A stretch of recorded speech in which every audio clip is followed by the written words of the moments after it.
자, 오늘 이제 12월 2일입니다. 저희가 오늘은 템파베이가 또 한 명의 투수를 영입했다라는 거, 그것도 구단 역사상 최고액으로 영입했다고 해가지고, 최고액이면 얼마일까 했더니 이게 4천만 달러인 거예요. 이게 뭐 다른 팀에게 있어서는 준척급이겠지만, 그렇죠. 이제 메이저리그를 대표하는 스몰마켓 구단이기 때문에 이 4천만 달러가 구단 역대 최고 금액이었다는 거, 이 템파베이에 대한 이야기, 잭 애플린 선수에 대한 이야기 한번 해보도록 하겠습니다. 그렇습니다. 템파베이가 오늘 들리는 소식에 따르면 잭 애플린과 3년 4천만 달러의 이제 계약을 맺었습니다. 네. 앞서 말씀하신 대로 이 돈은 템파베이 레이스 구단 역사상 외부 FA를 영입하는 데 쓴 최고 금액입니다. 그렇습니다. 이제 기존 기록이 1998년이에요.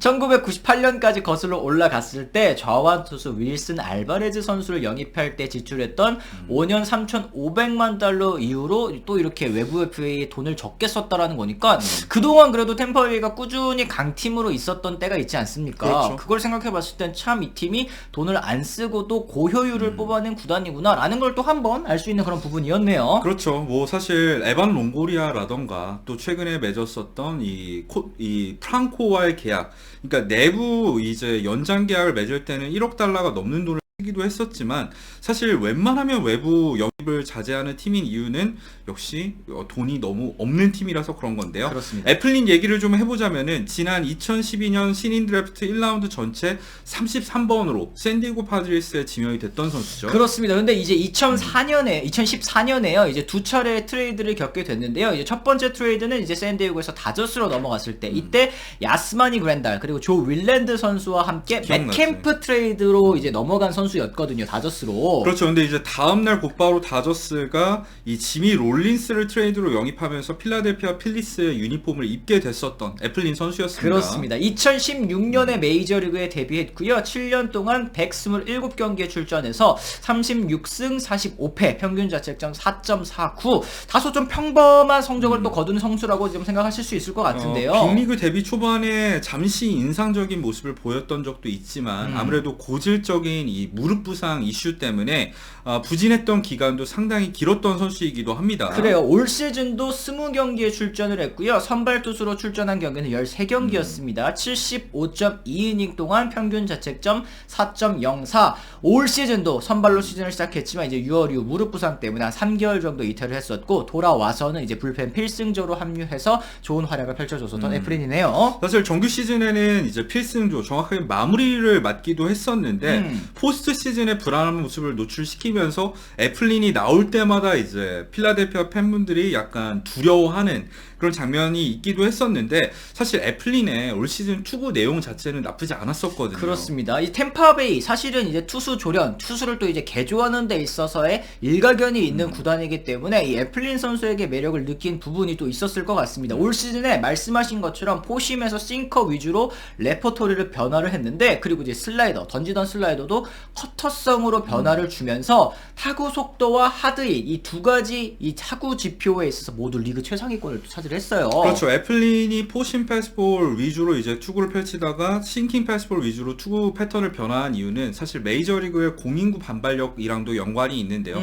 리그 전체적으로 보더라도 투심 패스볼을 던지는 선수들의 성적이 올 시즌을 기점으로 상당히 많이 좋아졌었거든요. 슬라이더 역시 마찬가지입니다. 각인 큰 슬라이더로 이제 헛스윙을 억지로 유도하는 것보다 컵헤드볼성으로 바꾸면서 이제 빗맞은 타구를 더 많이 유도를 했고, 그러다 보니까 타구 지표를 봤을 때는 확실히 이제 표면적인 성적보다는 좋았어요. 그리고 지난해 타구 속도가 87.9마일이었는데 올 시즌은 85.3마일로 많이 줄어들었습니다. 이게 메이저리그 상위 4%고 하드hit 비율도 31.1%. 요게 또 상위 6%니까. 그렇죠. 하드hit이라는 거는 다들 아시겠지만 95마일 이상의 타구 속도를 기록한 비율을 뜻하는데 31.1%면 굉장히 낮은 수치거든요. 그래요. 여기에다가 이제 타구 지표 등으로 산출한 기대 평균 자책점은 3.27이었거든요. 이게 평균 자책점 4.04보다 크게 낮은 기대 성적을 보여준 올 시즌 애플린 선수입니다. 사실은 이게 필라델피아 선수들 중에서 많은 수가 이랬는데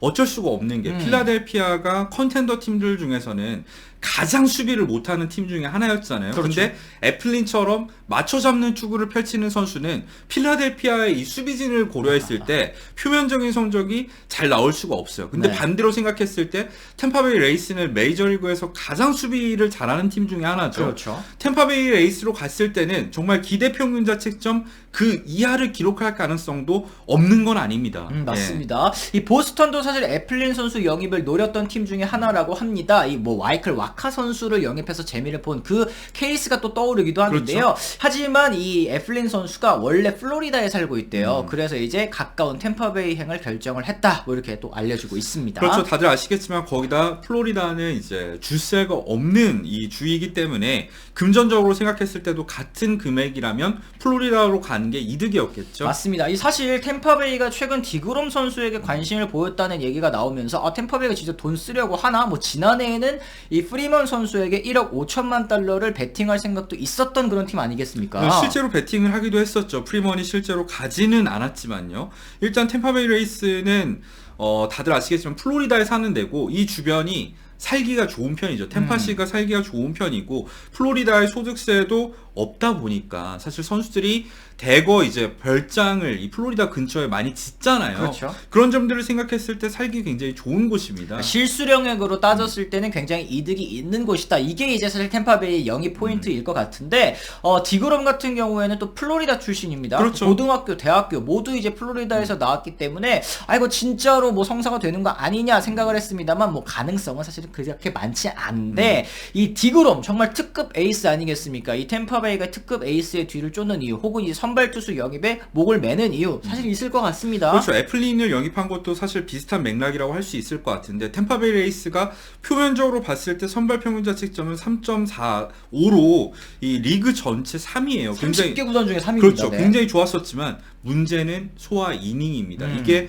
오프너라던가 아니면 짧게 던지는 선수들을 모두 포함했을 때 얘기이기 때문에 이닝 자체는 753이닝밖에 되지 않고 그래요. 이게 선발 이닝으로 봤을 때는 리그 꼴찌거든요. 맞습니다. 올해도 18명의 선수가 선발 기록이 있거든요. 오프너 전략을 쓸 수밖에 없었던 팀적인 상황이었는데 여기다가 뭐 맥클레난 선수는 물론 성장을 해줬습니다만 어깨 부상도 있었고 글래스나우 선수 내년에 이제 토미존 복귀 첫 풀타임 시즌 아니겠습니까? 그렇죠. 여기에 라스무스 앤 스프링스 두 선수 모두 올 시즌 좋은 성적 거둬줬지만 사실 5이닝 맡기고 내려가는 경우가 대부분이었거든요. 그렇죠. 거의 다 셰인 바즈도 상당히 많은 기대를 모았었는데 토미존 수술로 현재 이탈해 있는 상황이다 보니까 템파베이 레이스 입장에서는 한 경기를 믿고 맡길 수 있는 선발 투수 한 명쯤은 반드시 영입할 필요가 있었죠. 그래요. 불펜 소화 이닝 보겠습니다. 682.2이닝 이게 메이저리그 1위입니다. 뭐 당연한 거겠죠. 선발 이닝이 꼴찌이기 때문에. 근데 그렇죠. 이닝 소화 능력이 없는 선수들이 많았기 때문에 이 선수들, 이 불펜 투수들의 부상도 정말 잦았다라는 거. 그렇죠. 7월 중순에는요 17명의 선수가 부상자 명단에도 있을 만큼 사실 투수진에 굉장히 부상이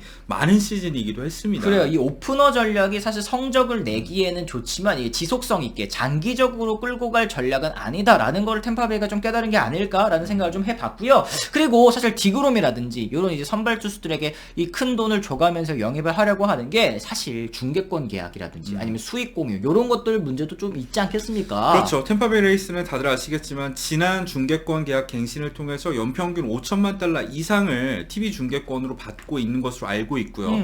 또 이제 리그 수익 공유를 통해서 벌어들이는 총 액수를 따져봤을 때 템파베이 레이스는 관중 수입 없이도 연에 1억 5천만 달러 정도의 수입을 꾸준히 보장받을 수 있는 팀입니다. 그렇죠. 그에 반해서 실제로 쓰는 돈은 당장 내년 시즌 예상 연봉을 보자고요.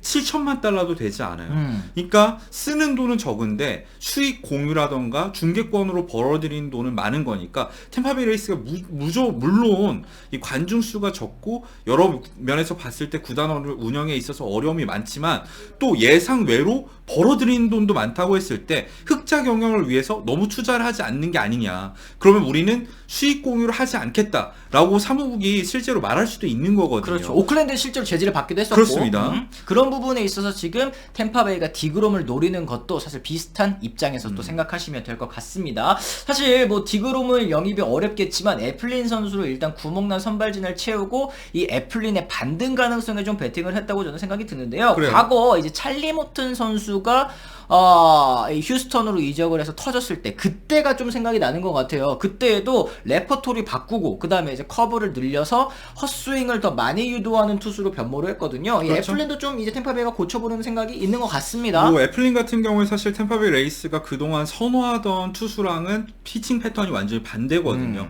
템파베이 레이스가 그동안 재미를 봤던 방식은 하이 패스볼, 특히 포심 패스볼을 활용해서 헛스윙을 많이 유도한 다음에 낮게 떨어지는 최근에는 느린 슬라이더를 많이 이제 선수들한테 장착을 시킨 팀이거든요.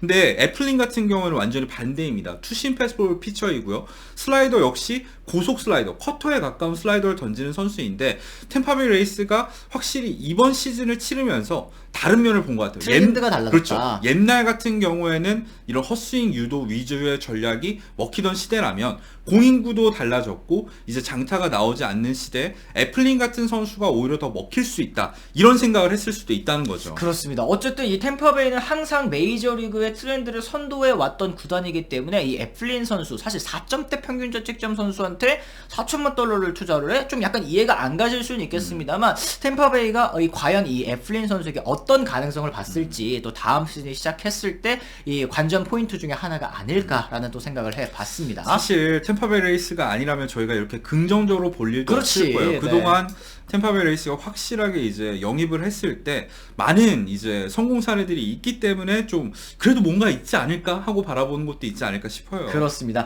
자, 이렇게 해서 저희가 오늘은 템파베이와 애플린 선수에 대한 이야기를 한번 나눠봤습니다. 여러분들께서는 또 어떻게 생각하시는지 궁금한데요. 댓글로 또 남겨주시면 또 좋을 것 같습니다. 저희는 또 다른 컨텐츠로 다시 돌아오겠다는 말씀 전해드리면서요. 오늘은 이만 물러가 보도록 하겠습니다. 지금까지 시청해주신 분들 모두 감사합니다. 고맙습니다.